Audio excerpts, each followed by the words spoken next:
Hey everybody, welcome back to JRL Golf Academy. In this episode, I had none other than David Orr, putting, to me, one of the putting master coaches in the game of golf today. We went over setup procedures, what are true fundamentals, and he even gave my son a putting lesson, which was not scripted at all, but to see his mastery of being able to change somebody's putting stroke just through a couple of setup tweaks is something that I'll never forget. So, with no further ado, I hope you enjoy this episode of JRL Golf Academy.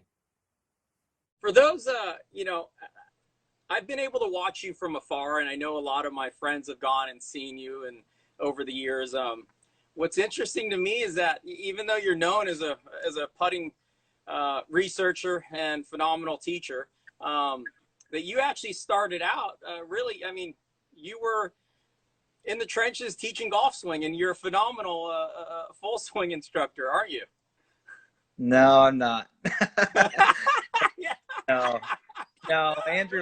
Andrew Rice got me to do that, and that was see. I'm bipolar, and I wasn't on my medication, and I just kind of blow up. So no, I do not do full swing. I'll tell you what, you'd be surprised the number of people that ask me for help with their full swing, and I said no, go see so and so or go see so and so.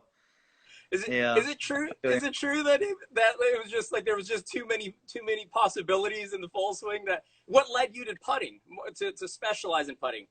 Well, I can tell you what took me away from full swing first. So obviously, I Yeah. was a golf machine guy. Had all 7 editions of the machine. Was authorized instructor. Went through the MORAD stuff with Mac Yeah. and Andy and Mike, and was way into that. And what was interesting is I was building beautiful golf swings, and people could really hit it, but they weren't scoring. Ah. And that's because I was teaching them to hit the ball. I wasn't teaching them to play and to score. And there's so much more to it than, I was that guy on the mini tours that had a great swing, hit it nice on the range, and then missed the cut. You know what I mean? So yep.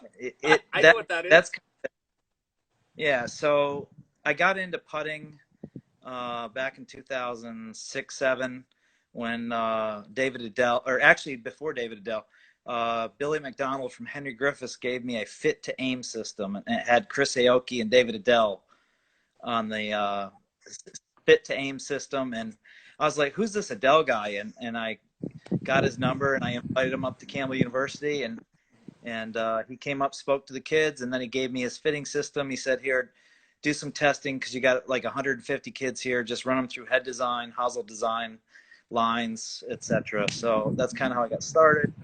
Then obviously with Sam Putt Lab, I started collecting a lot of strokes. Yeah. And then I learned aim point from Mark Sweeney. Oh, wow. And I'd learned a little bit of stuff, believe it or not, that was pretty good from Jeff Mangum. I didn't agree with his mechanics on the stroke, but he has a unique way of explaining the mind and how it works a little bit, and some skill development. I got to give him a little bit of kudos because I did pay for a lesson, and I did too. Yeah, but 3 days. I didn't agree with him on stroke mechanics at all because of what I'd seen with Sam Putt Lab, that everybody strokes it differently. Yeah. And then I went on tour hanging out with Andy and Mike, and my first guy in their camp was probably Charlie Wee. Are you serious? Yeah, Charlie Wee, and then Troy Madison, and then I took a look at Dean a little bit, and then that's how I met Rosie, was during a practice round with he's playing a practice round with Troy, Gary Woodland, and Brad Faxon. How about that foursome? Holy smokes! Yeah, so I'd met Rosie. Sean got my phone number, and then about a year later, Rosie called me the week of the U.S. Open in 2012 Olympic. We did an online lesson.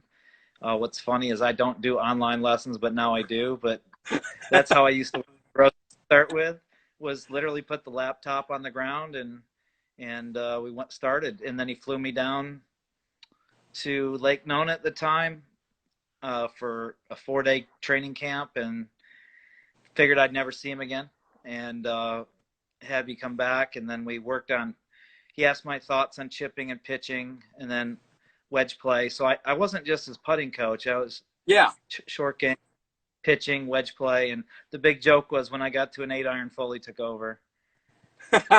So, and I've got so That's many when you good, tapped great out. stories. Yeah, I got so many great stories with Foley because, you know, a lot of people don't give him credit. He's a really good coach. Yeah, You know, I separate coaches and teachers. They're different. You know, I coaches agree. are about performance. Teachers are more about education, Yeah, learning. You know what I mean? So yeah, he's in my book top coaches. yeah, Even though sometimes a bit all over the place with technique, but he's a learner. You know, he likes to yeah. learn. So, but I learned a tremendous amount about coaching, and I realized it was working with Sean and Rosie. I realized that yeah, you can know a lot of stuff and know a lot of technical stuff, but how can you get that player to do it? Not just on the practice range on Tuesday, Wednesday, but actually when they're freaking out on the first tee on Thursday, or they're close to the cut line, or they're close to winning. Yeah. Um, it's a you know everybody thinks they want to coach on tour, and I don't blame them because you get some street cred, you know. But it's really difficult. And I was just talking with Jeff Pierce the other day about it, and he's like, "Yeah, man, this is everybody wants to do it, but it's not easy, you No, know, it's not. because you You know. get fired. You can get fired quicker than you. I mean, I've been fired by so many guys, it's unbelievable, and then hired and fired, and that's the cool thing about being a putting coach. You're like a barber, you know. People come, people go. Some come back, some don't. There's like almost no loyalty. That's why Phil Kenyon's so good. You know, he's got a loyal following, and I consider him the best coach, putting coach in the world. I'm more of an educator. He's more of a coach. Uh-huh, uh-huh. Like I've just been, so I just got Sam Putt Lab 7, and there's some new parameters in the professional report. And I've been going through my tour data and going, oh my goodness, you know, looking at plane, radius, low point, that kind of stuff, and going, wow, you know, the theoretical stuff's not even close. Really? So it's pretty. Yeah, I'm trying to run through this before midnight tonight. Is get through these numbers real quick so I can at least when I pull up the new Sam Putt Lab report, I know what average is. I know what a good range is. I know what a standard deviation is. So it's I just use the data just to kind of teach me, Okay. and I learned from pictures, and I learned from concepts, and I learned from numbers. It's a weird combo of creative thinking and analytical thinking. It's like a best of both worlds, or the you know It, could be the evil of both worlds. is the picture, since that's interesting, because I'm always interested in how like people learn, because I think that's super important, obviously, when you're trying to work with people. So you say that pictures, visually are pretty important for you. What visual aspects do you get when you're looking at those numbers and stuff like that? Well, first of all, um, people are confused between circular motion and linear motion. Uh-huh. Circles and lines. So what's interesting is I use a lot of like I use Capto, I use Sam, and I use them for different things. It's kind of like a hammer versus a screwdriver. Do you know what I Yeah, mean? They're just I different got you. tools, right? Yeah. So I like to show people that you know that the putting stroke's a circular motion.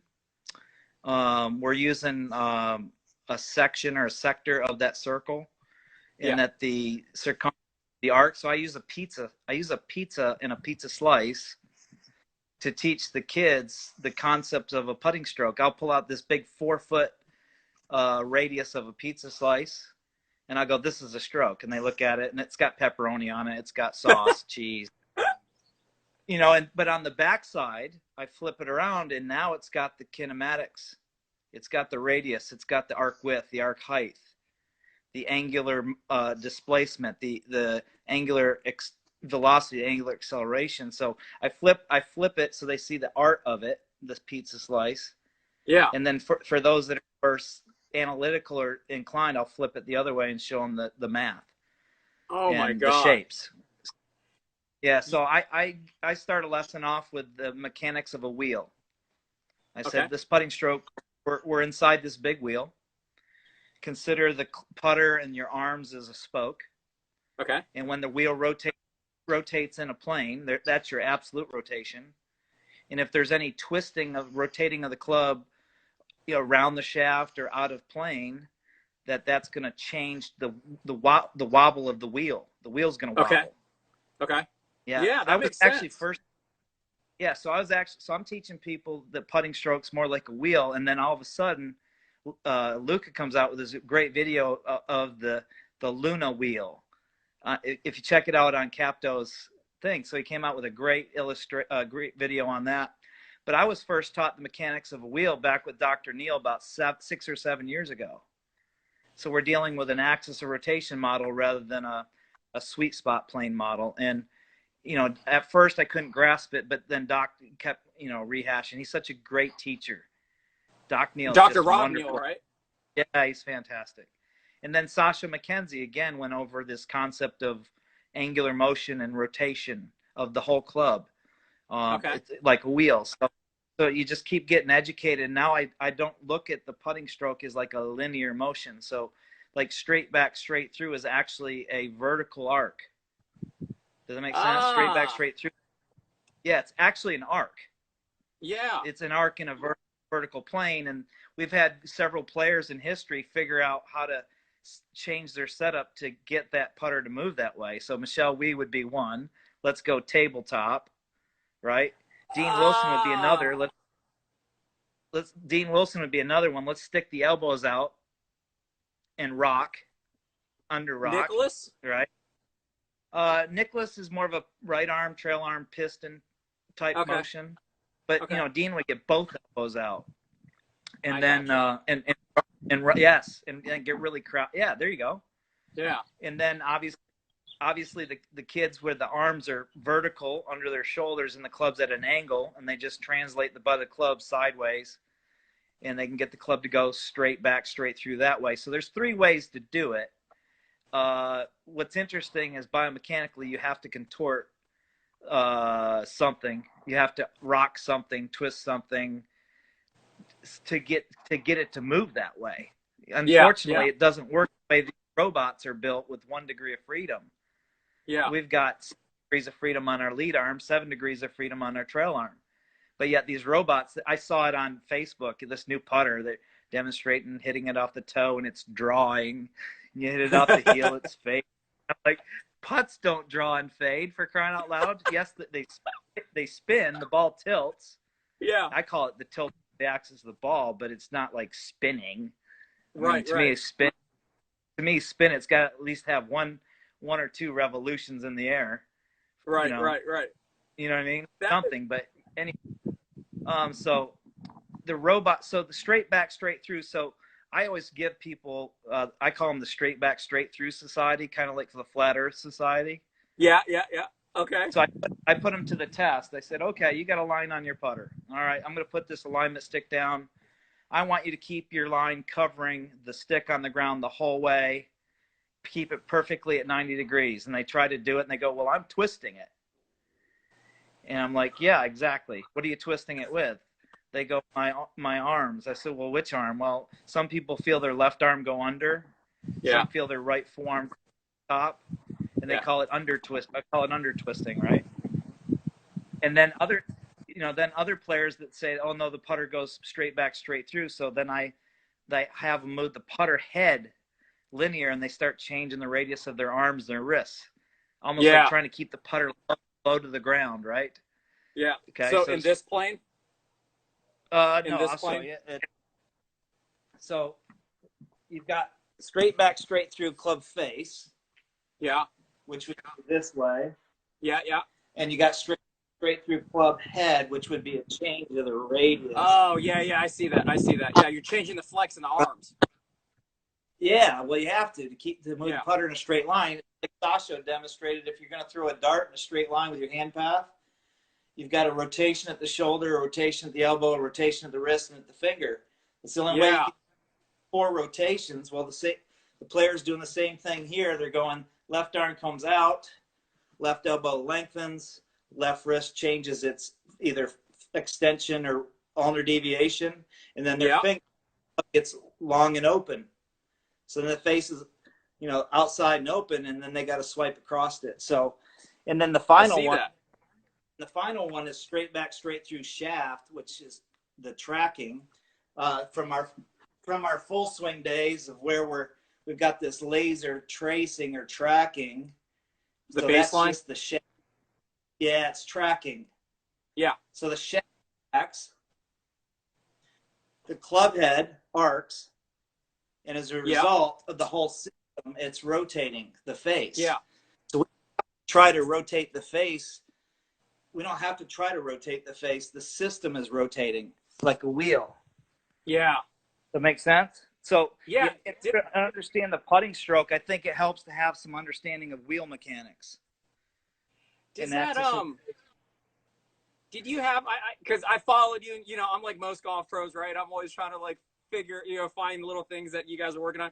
Is that something to do with that you had like a shaft? And I think it was when you were a Campbell and you had like a sort of like a little bent something at the end of the shaft, and then another one here. It was like a two half circles, but they were parallel to each other on the shaft. I saw something like that. I'll send it to you one day. I almost said I that. I don't know. wonder I if it make all has something to do with it. I make all kinds of all my training aids are homemade unless I I see love something it, really man. good and then I'll yeah, you know, so like for instance, I got it here. Here's a great grip tip for everybody outside. If they want a neutral Oh, grip, let's hear it. yeah. So you know, not everybody I teach has a neutral grip, Okay. but if you wanted one, get you a square dowel, Okay. 3 foot long, square dowel, Okay.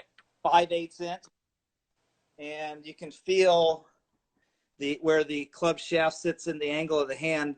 The thumb has an influence on that. The forefinger, you see that?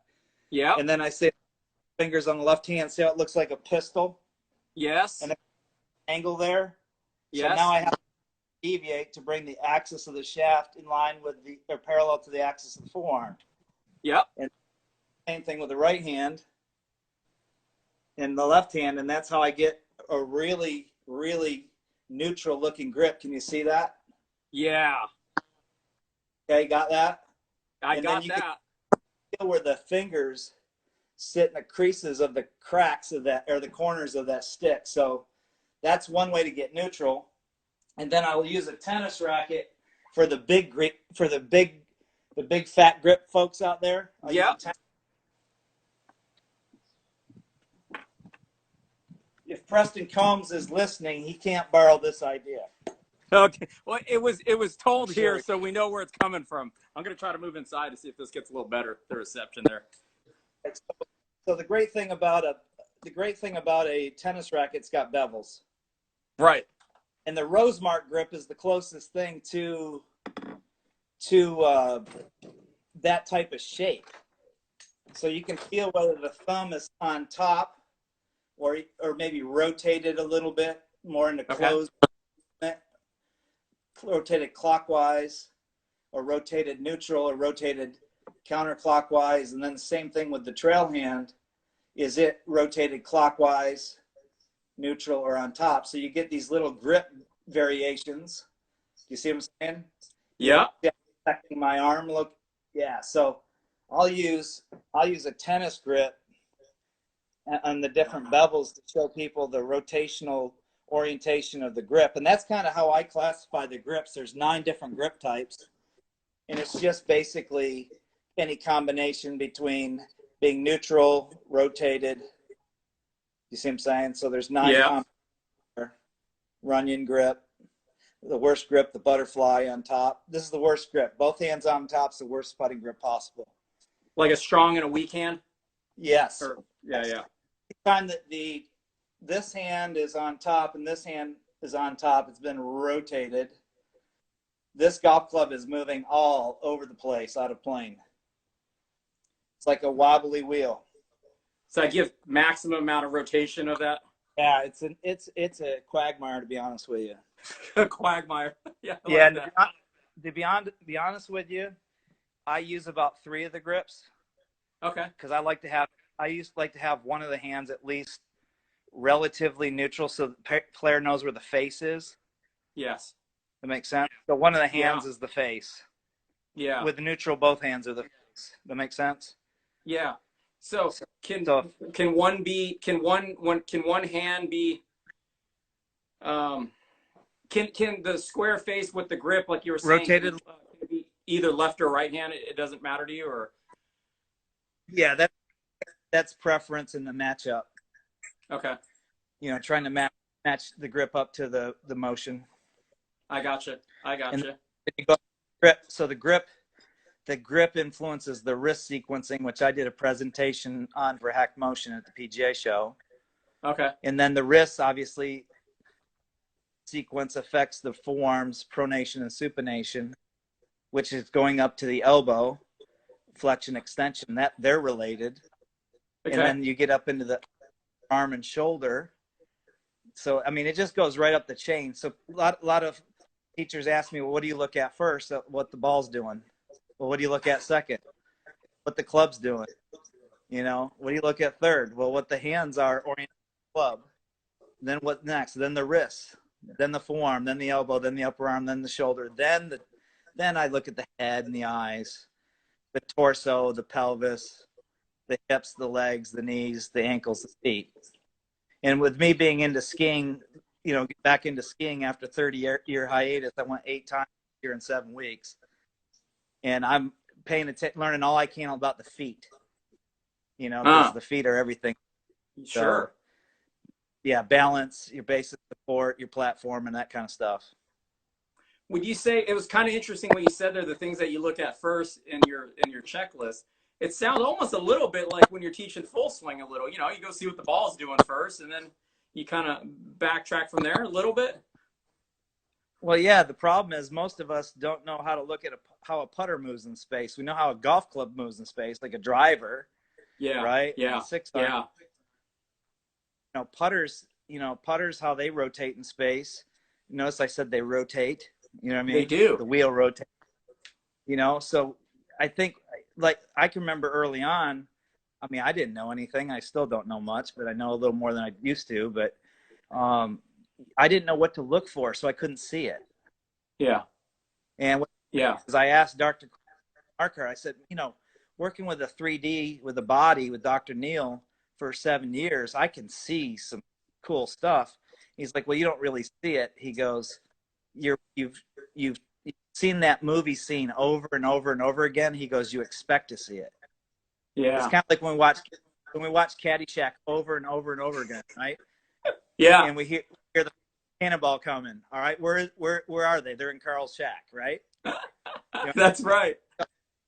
So it's kind of that way with watching a putter, because the putting motions are so small, the movements are so small, that unless you've been looking at it over and over and over again, then teaching it over and over and over again, it's, your eye becomes trained, so to speak. But I don't know that it's the eye, it's the brain. It's the brain sees these images and these movements and over and over and over again. That's why a lot of people say, well, how'd you see that? How'd you see fast moving into only deviation in the back, but not changing the flexion? Well, I measured it, number one, and I looked at it, and then you start to look at the way the club's moving, and you're going, oh, okay, I got it. So it's really difficult. You got a system for it all. Well, I don't have a system as far as how I teach. I have a framework. I guess that's a system. I don't know. I mean, I have a framework that there's a lot of latitude. I can teach somebody left hand low. I can teach somebody claw. I can teach somebody to swing a little in to out or cut across it and under twist it. I can teach them to do it with their shoulders. I can teach them to do it with their arms. I know when to teach somebody with their wrists. Thanks for watching, everybody, the JRL Golf Academy. Please make sure to link and comment down below. Make sure you subscribe and turn on that little bell for notifications. And we look forward to seeing you on the next JRL Golf Academy.